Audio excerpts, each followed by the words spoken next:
Maybe they should be called not-so-safe deposit boxes.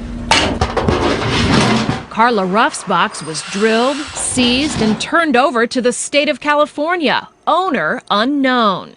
I was appalled. Unknown? Carla's name was right on documents in the box. So was her address, a house about 6 blocks from the bank.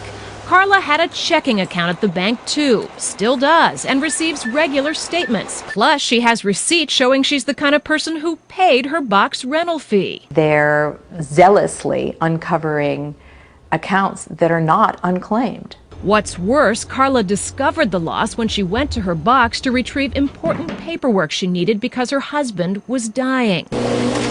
Those papers had been shredded, and that's not all. She's wearing the pearls. Her great-grandmother's precious natural pearls and other jewelry had been auctioned off, sold for less than $1,800, even though they were appraised for $82,000.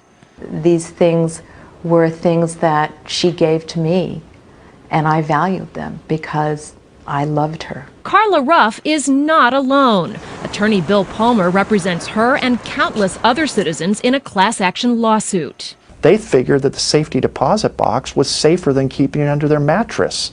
And in the case of a lot of citizens, they were wrong, weren't they?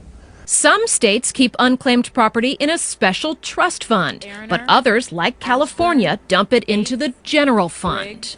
You acknowledge that you inherited a situation where the state was using this free money. That's absolutely correct. In fact, ABC News obtained an internal memo in which the attorney for the Bureau of Unclaimed Property argued against expanding programs to notify rightful owners. He wrote it could well result in additional claims of monies that would otherwise flow into the general fund. What we've done here over the last 2 decades has been dead wrong, right? We've kept the property and not provided owners with the best opportunities to get their property back.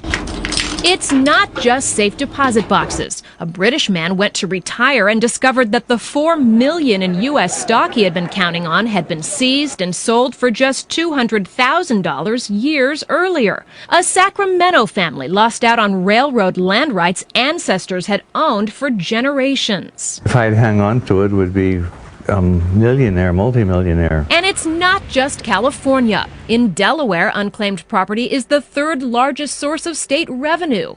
Idaho now keeps unclaimed property permanently if the rightful owners don't claim it within 10 short years. And all 50 states pay private contractors to seize accounts for them. It's an inherent conflict of interest. The more rightful owners are found, the less money the contractors make. And let's face it, in the internet era, most people are easy to find. Do you see your own address on there? I do.